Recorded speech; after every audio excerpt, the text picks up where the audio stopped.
જય શ્રી કૃષ્ણ. જય શ્રી કૃષ્ણ.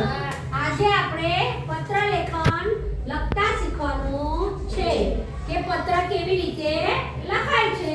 તો એના માટે આપણે અહીં એક ગીત બનાવ્યું છે અને એ ગીતને આધારે આપણે પત્ર લખતા શીખવાનું છે. તો હું જેમ ગવડાવું એમ તમારે ગીત ગાવાનું છે. તમને બોલાવે તમારા શિક્ષક બાળકો રે બાળકો.